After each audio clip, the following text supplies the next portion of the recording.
Hello, everybody, and welcome to another episode of Familiar with the Matter. Joining me today is Three-Sided Coin to talk to us about consumer finance. Thank you for joining me. Good afternoon, Scribe. How you doing? Pretty good. How about yourself? Doing fantastic. Thanks for asking. Good. So just as a preamble to everybody, if you have questions for Coin, I'll just say Coin for the sake of brevity. The super chats, of course, will always be given first and foremost attention, but rest assured there will be a question time near the end of the stream where you can pose questions into the chat. Yeah, so just sit back, relax, and maybe we'll learn something because God knows I don't know anything about this subject. So, Coin, please do tell us what of your experience makes you familiar with the matter of consumer finance.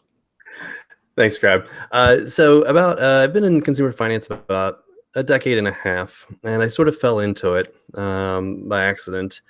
And I got into mortgages specifically at the beginning of my financing career. And I got into with this really great company. I actually ended up staying there for about 7 years. And not only was it a mortgage company, but they considered themselves, they were a really good company, and they considered themselves sort of a mortgage and consumer finance university, more or less, because they would consistently have continuing education and learning opportunities, not just in the mortgage industry, but in consumer finance, bankruptcies, all sorts of debt, so on and so forth.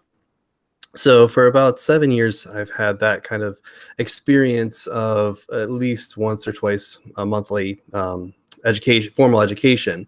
Then you go into my practical experience, and I have looked at more credit reports than I could ever even count, and working with consumers and clients and customers over the course of the past decade and a half within their specific financial situation.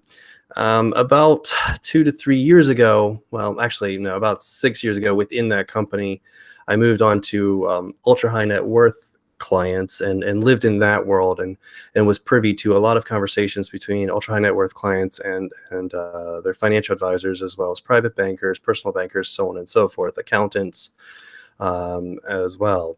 Then I eventually, about 2 years ago, I switched over to full-time for one of the big firms as a specialized consultant, not just in mortgages, primarily mortgages, but we also do personal finance. And there's a certain amount of type of skills that I have that are very sought after, and it's very specialized, that I can help tailor and help clients. Now, right now, of course, it's mostly focused to ultra high net worth clients, but of course, they have kids, and their personal finance is also, I'm involved in those situations as well. And then the beginning of my career was also just a little bit of it, automotive finance. I worked in a dealership as a salesperson, working closely with the F&I manager, and about 3 months of being an F&I manager.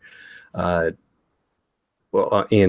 that capacity, but I was much younger and not fully understanding of everything that I experienced at that time. Of course, looking back, I do understand it now. So about a decade and a half helping clients through many different types of situations. So what was your formal education prior to getting into finance? Do you have any sort of CPA or anything like that kind of stuff? No, I only got a business degree from a pretty popular university, and it really was just a matter of circumstance. So I graduated from that university about 3 months before the Dow dropped 8,000 points. So that's how I actually got into the dealership, because I knew someone, and previous life I was a mechanic, and they were like, well, we could use a salesperson if you want, I don't know. And so I got into that. That sort of led me, after about it's a year and a half of that, I got laid off, bummed around for about 9 months, and then I kind of just fell into this other job. I needed a job. And it was one of those things where you go into it not knowing anything, and you take it like fish like water, take to it Right. like fish like water. And I just ended up being really good at it, Okay. both in the consumer space and a lot of other spaces as well. Yeah, that's happened to me before. I'm curious. I saw this documentary years ago called "Born Rich," and it was done. It was a documentary done by one of the heirs to the Johnson and Johnson fortune, and talking Mm-hmm. about the lives of the ultra rich and sort of like the completely separate world they live in. Is I'm see how I frame this question. Is there anything fundamentally at the core different about managing money as an ultra rich person versus managing money as your Joe average person? Not fundamentally, but the mindset is definitely different. You look at you look at the sort of the labor class, we'll call them, versus the elite class, and you look at the labor class, and they're sort of they're just better people altogether than the So elite class. you say, are you saying that wealth inherently corrupts? I'm not saying that. Actually, it'd probably be the other way. That Mm, more of a, in my experience, if you're more of a selfish sociopath, you're more likely to watch out for number one. Persons, the fundamentals of watching out for number one, it can be done regardless of whichever way you build wealth. mhm. Just how ruthless you want to be, uh, Right. but sends you to certain rungs of the ladder, we'll say. And when advising clients and in building their wealth, we don't look at what can be. It depends on, okay, so we don't look at what the is best for society. We only look at what is best for you and Yeah. how you can grow your wealth. Yeah. Whereas if in my earlier years when I was working with persons of not as great wealth, uh, they always wanted to do, how can I help others? Mm, Um, okay. so building wealth is not a bad thing. Building ultra wealth can be a very corrupting force. We'll say that. Okay. So, got Especially at that. it. Yeah, I got it. So, if you had, what is the one pitfall in personal finance, whether you're super rich or a regular person, let's say, what's the one mistake that you see people make more often than not across the board? They become so focused on one singular thing. So and they don't actually take a look at a holistic picture. When you have to step back and you actually have to take a look at the holistic picture and say, okay, what is my goal and how am I going to get there? You need to make sure that the goal that you pick is an accurate goal.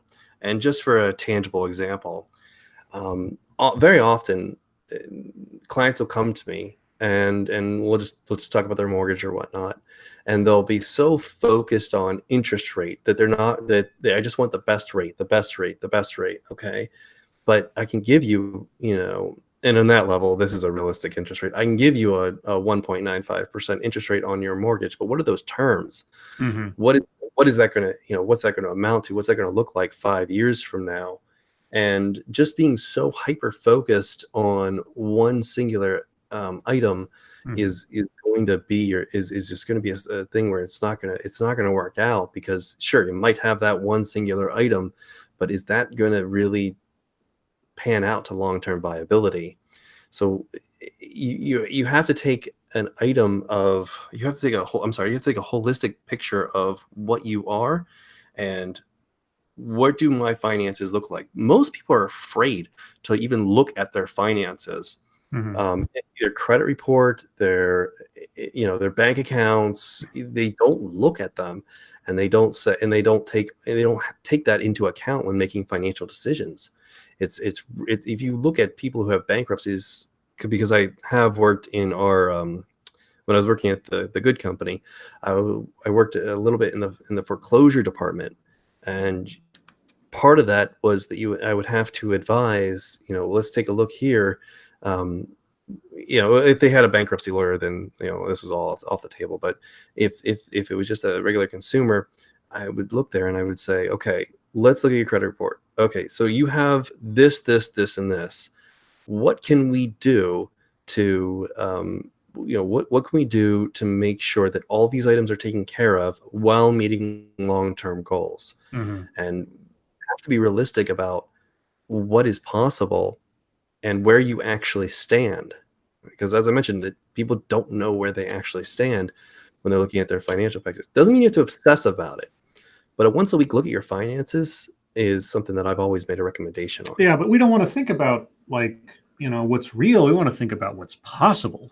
Because It hurts, doesn't it? yeah, When you look at because we get the American dream thing. We see how some people, the people we hear about the most are the people best advertised, let's say, and the people best advertised are usually people who either by their own skill or just by dumb luck end up being better off than everybody else. And we sort of try to assess ourselves against these extreme examples when we should probably be pulling ourselves out of the clouds a little bit. Yeah, and our heads out our rear ends. Yeah, too. So I mentioned this last night, I think, and several times before. Have you heard of the book "The Richest Man in Babylon"? I actually have not. So it's this very old book. I think it was written around the 20s or the 30s or something. But it's this sort of like common sense compilation of how to acquire and build and maintain wealth. It has a sort of like almost cookie cutter. It's not cookie cutter, fortune cookie type advice. Like the one that always sticks in my head and will forever stick in my head: do not buy what you cannot afford, which almost says never use credit cards. Mm-hmm. But that has always effectively served me well as a sort of general rule. There was this story right at the time of the housing crisis that I read, and it was right after it started everything falling apart. And there was this lady on CNN who was like losing her mind over the fact that she was losing her house, her $1 million house. And she just couldn't believe it because she has, I have a job that pays $900,000 a year. This is insane. The problem is that she got that $900,000 a year job 3 months before she bought the $1 million house. Mm-hmm. So she didn't actually have $900,000 to spend. She was buying that house on spec, effectively. So when I read that story and I read finer into it, I was like, I have much less sympathy for you now than I did when I saw the headline. Well, let's get into that. Let's get into that a little bit. So you talk about and this is one of the good company went into financial archaeology, which is a really good a couple of classes I was able to take in there. So everyone always wonders what really caused the housing crisis. And of course, if you look at one side of the argument, it was irresponsible people. If you look at the other side of the argument, it was irresponsible lending. But what really caused it? It was people not actually paying attention to their finances. That's what it was. I mean, there was some fraud, of course, and I mean, I know mortgage guys who would call up the appraiser and say, "Hey, you gave me a $300,000 appraisal on that. I really need that $350,000. Right. So you want to send that in?" Sure, that happened, absolutely. But you don't. There was people who did not read the terms, did not know what a negative interest was, negative amortizing arm was, which is essentially a loan where you have an interest only payment of say $1,000, but you're only required to pay $750 per month, and the extra $250 goes onto the back end of your loan. And in a growing residential environment, sure, that can work. If you're talking about a short-term option, when you're looking at maybe staying there for a year and a half, or you're looking to flip a house or something of that nature, and people were doing this to buy their primary residence in order to get a bigger home because the payments were lower. And back then, they really didn't look at paperwork all that well. So, okay, we'll just go ahead and jump into this. But it really goes to a point of you should really know your own personal finances and your own personal financial situation. There's a trend right now where, and I really think it's just advertising, where everyone is The less educated, financially savvy persons are trying to get, say, a 15-year fixed mortgage. That's the most idiotic thing I've ever heard. Unless you have 15 years on your current mortgage left, Mm-hmm. your payments are going to be higher. Why would you want that? There's there's there's actually a law right now where you can't charge prepaid interest. I'm sorry, you can't prepayment. There's no prepayment penalties allowed. They're legal, and you have to sometimes say, okay, look, you can do a 3.75% interest rate on 15-year fix, but your payments are going to be $1,500. Where if I do a 30-year fix at 4%, just a little bit higher, and you can make bigger chunks of payment. And I guarantee you, most of the people that I've advised with this way, don't do it because they have other things to spend their money on. And you can just pay it down, and your effective interest rate over the life of the loan, sure, you'll pay for 15 and a half years with this certain amount of money, sure, but your effective interest rate is even lower. So it just boggles my mind when people don't take a look at their own personal financial situation in order to figure out, okay, what is actually best for me. They just see one thing, focus on it, and that's what I want. See, all of that stuff you just said rolled out of your mouth very easily and very intelligently, and none of us understood it. I am so sorry. No. See, and this is what I was going to come to. And that's not an insult, and I'm not saying that everybody who's listening to this doesn't understand what you're saying. But even I, my personal finance education basically began and ended, at least in a formal sense, with here's how you balance your checkbook that I learned, I think, in elementary school or junior high or something. After that, anything that I have learned about that, I have had to force myself to learn or have had to pick up through trial and error or bits and pieces that has been passed on to me by my dad. So what I'm going with this is that, and like you said about the housing crisis, the lack of financial intelligence is our biggest downfall, and I know that just even without being an expert, seeing the kinds of agreements people sign into. I worked for a time as doing collections for a timeshare company. Okay, so I basically worked for Satan, and I'd be having to be the guy that had to call up little old ladies or middle-aged couples who bought into this thing at a time where everything was fine. Their knees still worked, or they didn't have kids yet. But now that they're in the situations that they're in 5 or just 10 years down the line, and they're locked into this contract that's going to last 40 some odd years or until you die, things changed. People didn't account for the possibility that, oh yeah, we might be a young, fun-loving couple now, but in a couple of years, we're going to have daycare and full-time jobs, and we're not going to be able to plan our vacations a year in advance and all this other stuff. And yet now they're locked into a contract that they can't get out of without some really taking a loss and a whole bunch of other stuff. So sort of in the trenches, I kind of learned the pitfalls of, like I say, buying what you can't afford, signing a contract for something that extends out into the future that you cannot see the results of. But that's just me, and that's still, as far as I'm concerned, not nearly enough of what I probably should know, even at the age that I'm at. I'm at 40 now. I probably got another maybe 30, maybe I'm putting big quotation marks, 30 years of maybe viable living as an individual before I'm going to be unable to work, at least the way that I do now. So what have I got? How am I going to at least maintain it or grow it between now and when I hit 70? I don't know. I've got some ideas. I'm not in a bad place right now, but I'm an English major. Math scares me. And finances scare me because it's sort of like, at least from my perspective, looking at your personal finances or trying to make a decision on what to do with the money that you've got when you're comfortable now. I think there is an overwhelming, and again, from my perspective, there's an overwhelming hesitancy to put your trust of your future into anyone else because of the stigma of financial advisors and banks and mortgage companies, etc. Yeah. What would you say to that, if anything?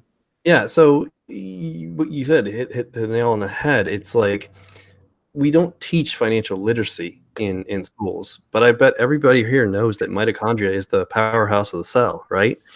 And Yes, I knew that. Yes. No, I see. seventh grade biology. But yeah, so there's things that people just don't understand. Like one of the best things that I've been able to find, and I still hold true to this, and it's served me well, and many other people as well, is people don't understand that yourself is an investment on a financial basis. So for every paycheck that I receive, I pay myself first. I understand that is hard. That that does first that's kind of scary. It's like, okay, well, I'm getting paid a $700 paycheck after taxes, and you want me to pay myself a $600 paycheck? That is very, very difficult. I mean, if I pay myself first with the 401k match, fine, great.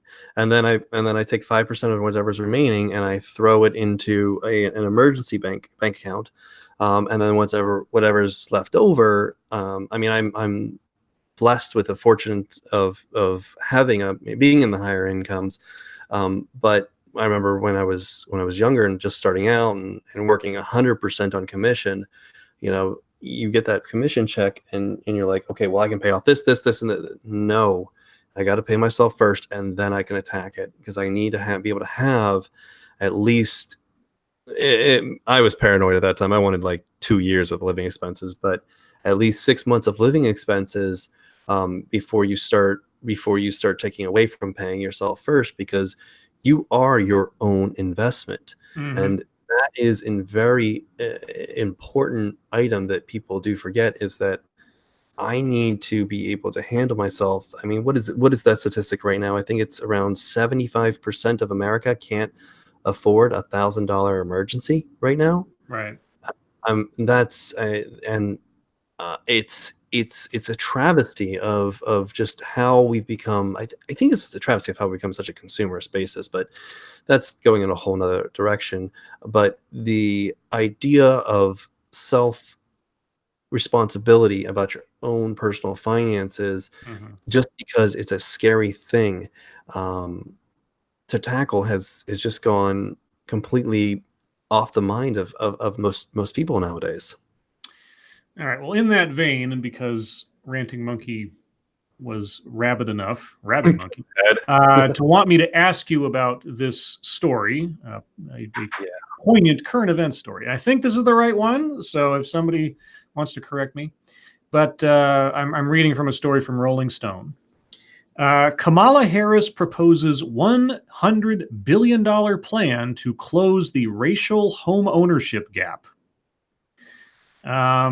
Let's see what she's saying. Harris's proposal would allocate $100 billion in down payment and closing cost assistance to families living in historically red-lined communities administered through the Department of Housing and Urban Development. That would be enough to help at least 4 million become homeowners. Quote, a typical black family has just $10 of wealth for every $100 held by a white family, Harris said. So we must right that wrong and, after generations of discrimination, give black families a real shot at home ownership, historically one of the most powerful drivers of wealth. First off, do you know anything about this plan as proposed? I just read I read the article after last night. I didn't see any too many specifics. I mean, if you're gonna, so just get into some terminology here. For anyone who doesn't know, back in the 70s and 80s, especially, and before, redlining was a practice by mortgage companies and brokers and all that, and banks, who said, okay, we're just not going to lend in these certain neighborhoods.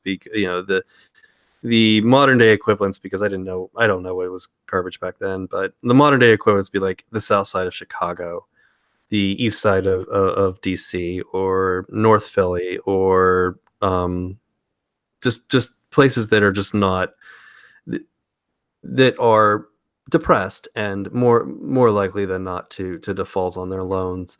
And of course, just because of the way the world works, that's where historically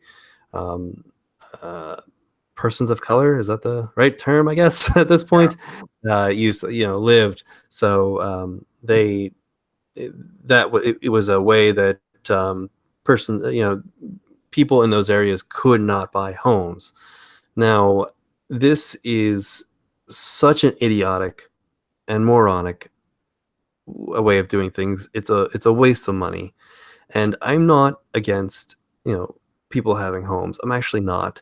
But there has to be, here's the problem. You're going to find out that these areas, you're going to sink money into these areas, and then you can't discriminate by race, obviously, with a specific program. You can discriminate by area, fine. They'll give these grants to person, but they're people who are just poor are going to be using these programs. Or what if there's no income restriction on these programs? There probably will be, but let's say there is. Heck, I know a few people who would probably go into these areas and just buy up the properties. And what are they going to ask? A 2-year residency, maybe? They'll live in them for 2 years and they'll turn around and rent them out. I mean, it's just rife for abuse. Mhm. Now, I did mention last night that the people in the financial industry are going to love this because, especially the street brokers, because the street brokers, they make their money on the front end. They don't give a rat's behind if the loans go into default. They'll do everything that they can, and they'll feel good about themselves doing it because they'll feel like, and this was a big thing back in Fannie Mae. I've had friends who worked at Fannie Mae in the aughts, in the 2000s. They all thought that they were doing the right thing, that they were getting people homes, and they felt justified. Mhm. And like, this is the right thing that we can do. Damn, be 2 years from now when the water heater goes out and they can either get hot water or pay their mortgage. I mean, it's just so short-sighted, and it's idiotic, and it just, I mean, it's a It waste of money. it kind of, now again, I don't know what the details are of this. I just know the high level, like most people do. But the first thing that I thought of was when Oprah Winfrey gave everybody in the audience a new car. Yeah, Like, pay here's a tax. brand new car. It was like, oh my God, a brand new car. That's amazing. What a great gift. And then everybody had to pay the taxes on the car. 2001 Corolla or whatever it was. Yeah, it was something like that. And so you were giving somebody a car, but you're also saddling them all of a sudden with this debt that they have to pay. Whether or not they could or couldn't have in the first place didn't matter. You have a card now. And I understand this, it's a very sort of like micro version of this, but there was, what am I trying to say here? I've watched the, if you lived through as a thinking adult the financial crisis of 2008, or the quasi market crash of 2008, and you didn't get deluged either by documentaries or news reports and everything else about the causes behind the decisions made and how to respond to that, what to do about Goldman Sachs or Bear Stearns or Lehman Brothers and all this kind of thing. I don't know. I learned real quick just by watching the aftermath of stuff that should have been seen by all the experts on what not to do. And dumping money onto a situation that is already fragile never seems to be like the best notion. No, Yeah. it's really not. And I mean, there's certain regulations that are involved specifically in real estate, and the regulations and restrictions got very tight after the financial crisis, and it was very hard to get clients approved at the time. And I remember the day that they went from a percentage down of the home that you had to put down requirement, minimum percentage. It was for the longest time, and we're talking conventional. There's other loans like FHA and VA loans that are out there that were much less, but I'll ignore those for a second. Went from 5 to 3, and the response from the general public all of a sudden was open up the floodgates because here we come. Because and you just think about this and you're thinking, okay, so these people were just sitting there waiting for an easier way to get their loan done, but you couldn't get the extra 2% of $200,000, $6,000 saved up. And this is a federal regulation that lowered it, right? or lower the down payment requirement. And I'm just thinking, this is not a good thing. Yes, more people are going to have homes, but for how long? Right. And we're just going to go into, the great American bubble machine again. And you're just like, okay, all right, well, do you have a plan? What's your plan here? What are we doing here? Okay. Type situation. So on the opposite end, then, okay, let's say you were in control of the $100 billion. Okay, with your knowledge and experience, and you want to do you want to reach the same goal. Okay, you want to have people be in better shape to own a home.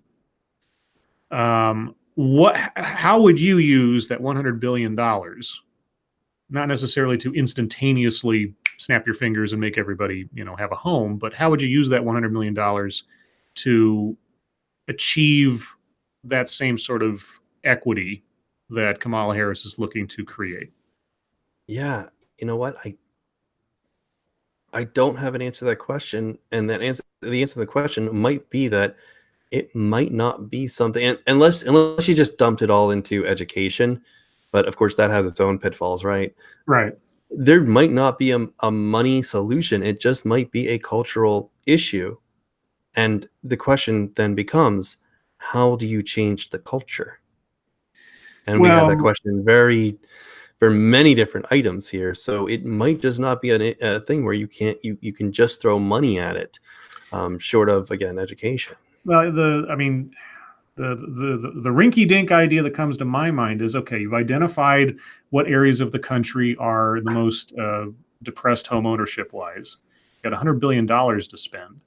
Um, why not put like free, I don't know, boot camps or something into different communities and just say, hey, come on down here and get a day's worth of financial education. We'll look at your situation and give you some advice or something, and just give it gratis, as a sort of like a public service kind of thing. Yeah, but okay. So on that, one of the things we had to do we had to do home buyer education, but we also had to do bankruptcy and foreclosure education. And I'm throwing out a number here, and this is just off the top of my head. Probably 75% of them did not heed our advice and just went and just took the foreclosure or the bankruptcy. Mm-hmm. How do you teach a man to fish Yeah. and make it stick? So it's a very sad situation where you look here and you say, okay, this might not be a possibility, but there might just be a certain type of person that just won't listen to you, no matter how much you educate them or what tools you give them or anything of that nature. And is that something that, and then you have Yeah. the question of, with the quote unquote redlined areas, what part of the country that were historically redlined have now been gentrified, Yeah. where they have coffee shops on every corner now? Mm-hmm. So why is this segment from 30 years ago something that you want to, and not to go off into a parenthetical about politics, but it's kind of the same thing about reparations. Why is 150 200 years ago something that happened then? But you even look back 30 years ago when you took the redlining, why are these specific areas, why are they still being targeted? Some of them are great places to live now. So now you're going to put money into a place that was historically redlined, and even though now that a 900 square foot condo costs 500 grand. I mean, Yeah. that it doesn't make it does just the whole idea of trying to make things equal doesn't make sense in this type of way. Doesn't make sense. I am a left leaning person, but I'm more focused on not or equality of opportunity versus equality of outcome. Of course, I don't buy into that type of stuff. I mean, one of the reasons that I am left is because of all the bankruptcies I've seen from medical debt, Oh, and yeah. and I cannot tell you, even at the ultra high net worth level of people who have medical collections on their account, that, oh, insurance was supposed to take care of that. Yeah. No, you can't. Your credit is now a 602 credit score, which is a very poor credit score, because you refuse to pay the $1,400, even though you have $6 million in the bank. You refuse to pay that on principal. Well, now here's all the results of it. Right. You know, that's where it comes down into. If there's one thing I wish somebody would come to me with a plan for, is to how to end people going bankrupt over being sick. That's the one.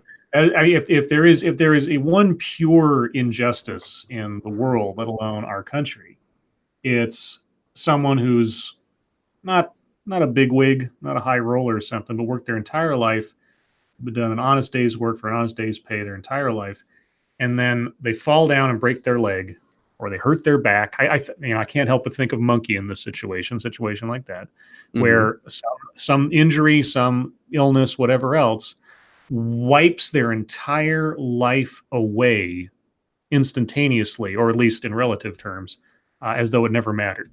And then they're sunk, and not through any fault of their own, not because they were unwise with their money or invested badly or just blew it all at Vegas, but because life happened.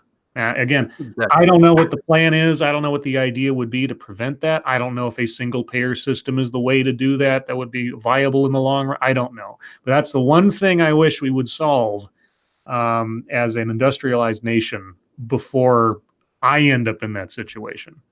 Yeah. Anyway. Well, that kind of goes back to what I was saying earlier.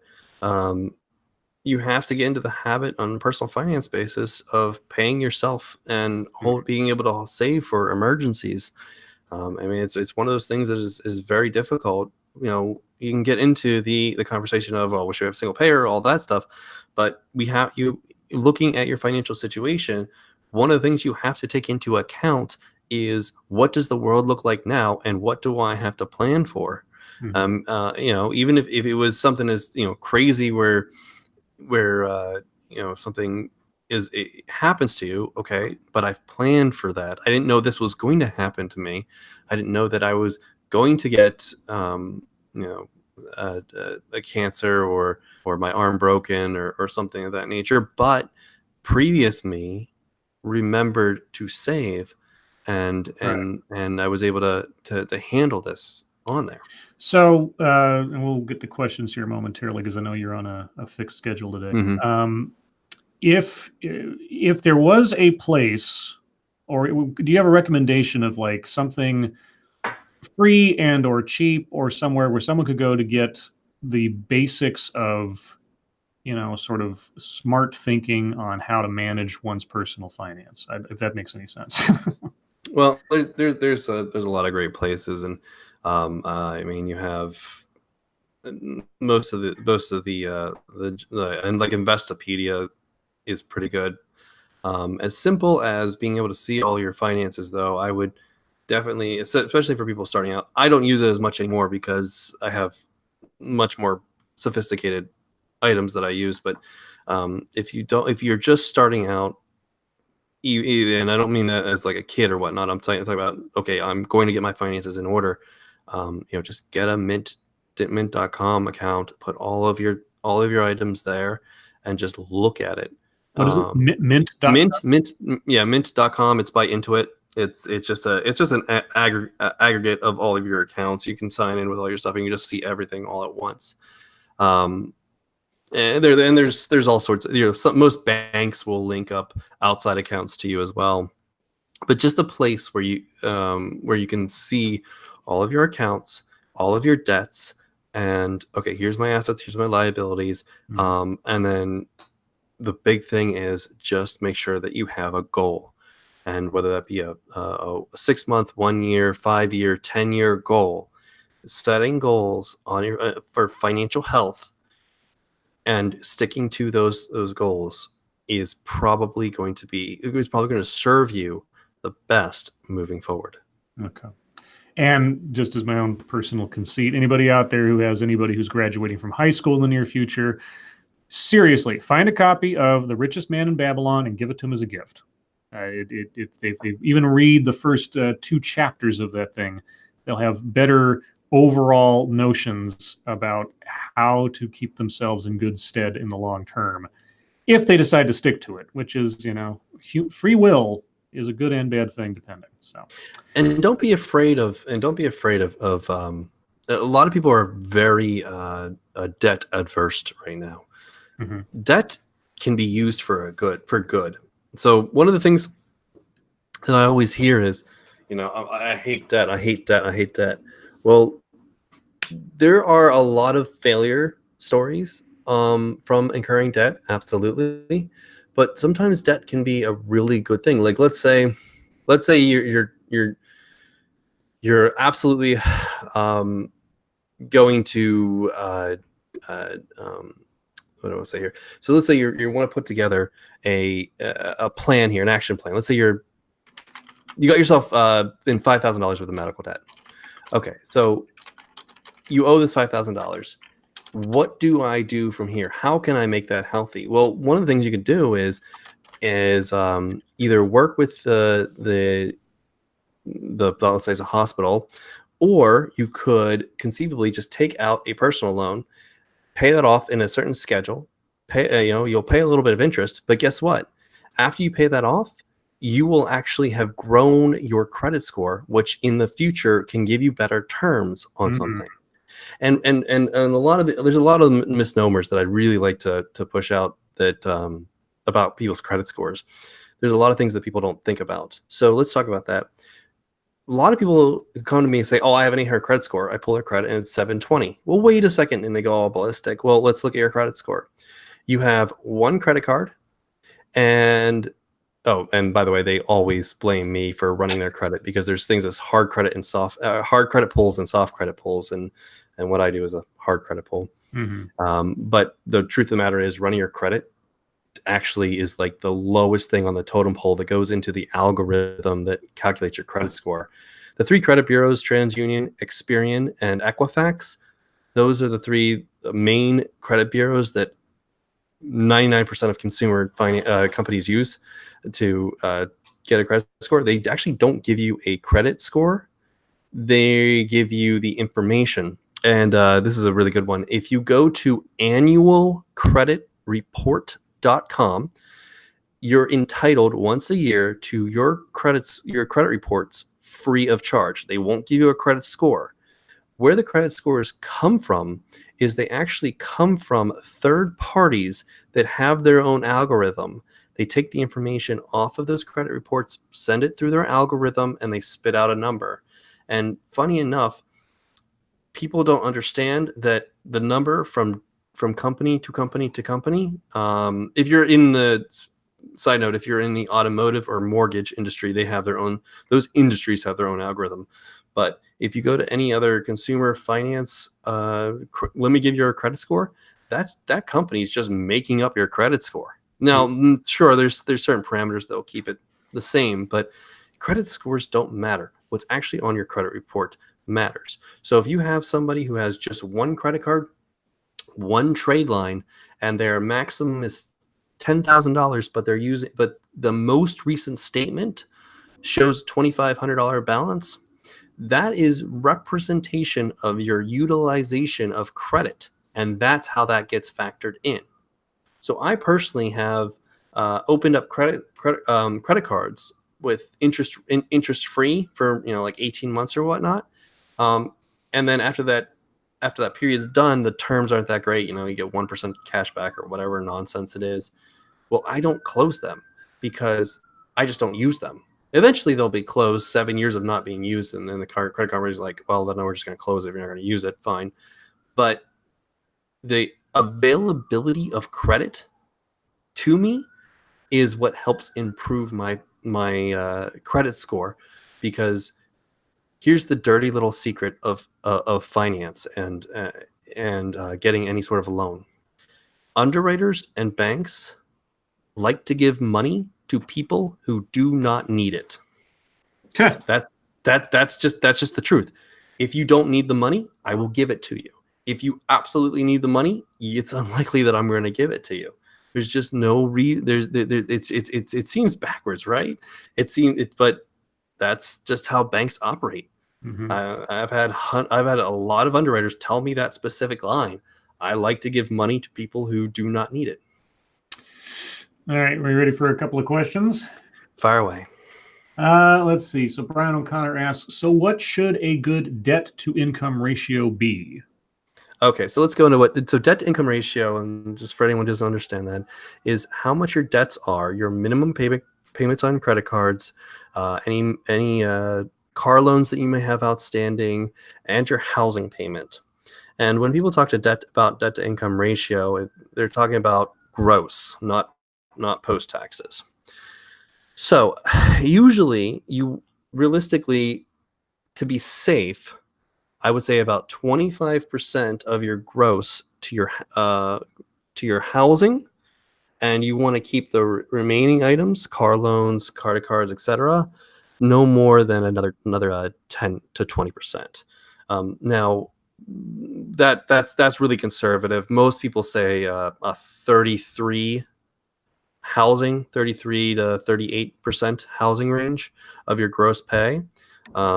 With an extra 10 to 20% on top of it for the extremities, but that's fine if you want to go that way on that. So anywhere from 25 to 38 is probably safe. If you are being super aggressive and you would say, well, I'm okay with going up to 50% is usually of your gross pay is usually what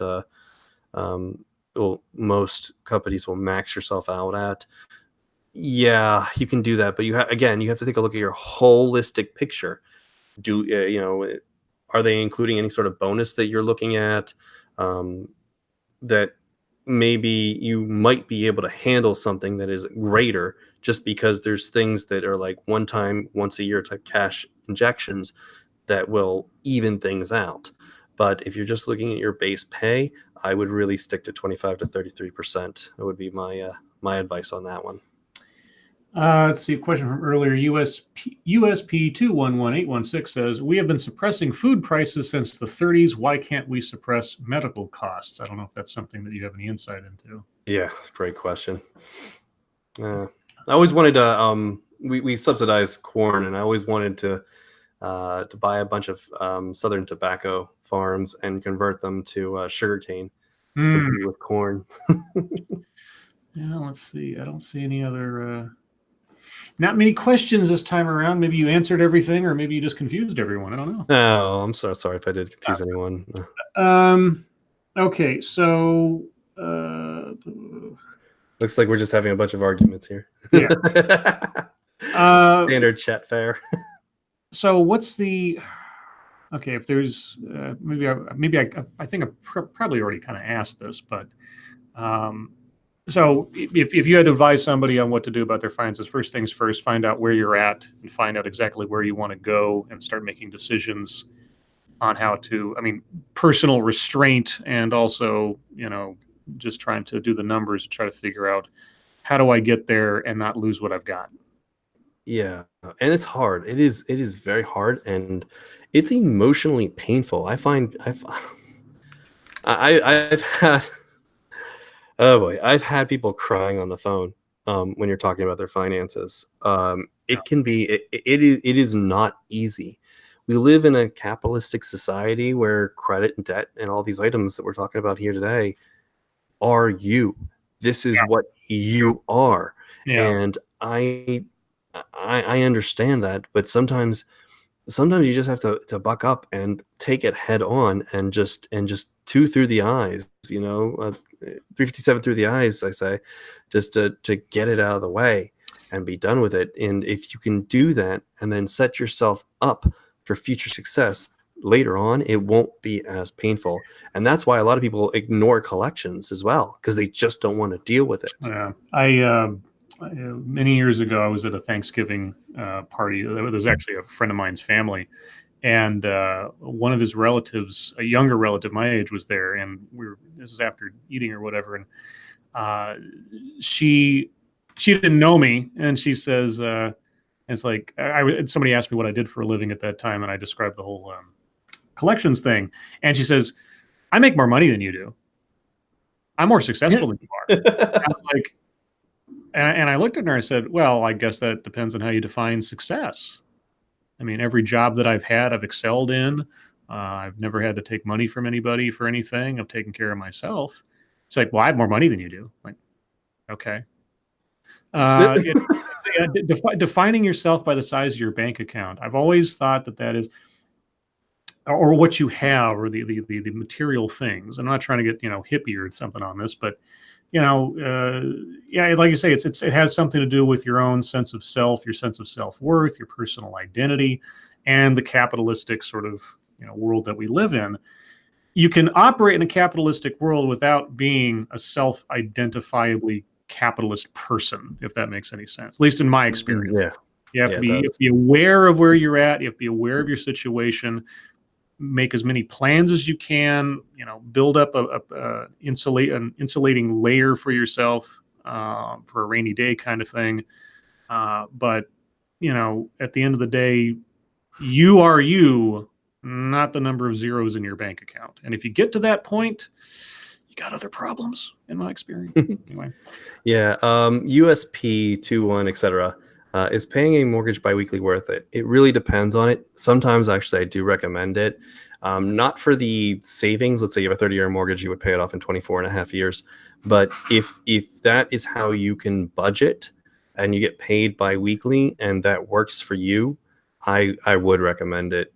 If you don't get paid biweekly, or you pay weekly and or you get paid monthly or twice a month or whatnot, it might not work out just because of the way the paydays end up being on a monthly basis. You might end up short one of the weeks, because what happens when you pay biweekly, you end up paying 2 extra payments a year, and you pay 26 payment. You make 26 payments instead of 12, and it can put you in a worse position. But if you are paid biweekly and the budgeting works right, it works out pretty well. All right, one more before we start wrapping up. Brian O'Connor says, how do you feel, I should say, about secure credit cards towards rebuilding credit? Oh, securitized credit cards where only about half of them report on the credit report. I would rather securitized credit card report. Yeah. You basically give money to the bank and you can borrow off that money, and then as a quote unquote credit card / debit card. Right. I would recommend just getting yourself a small credit card. There's credit with a super high interest rate. Doesn't matter. You're going to pay it off with $500 limit, and then as you go 6 months later, get your credit line expanded from say $500 to $1,000.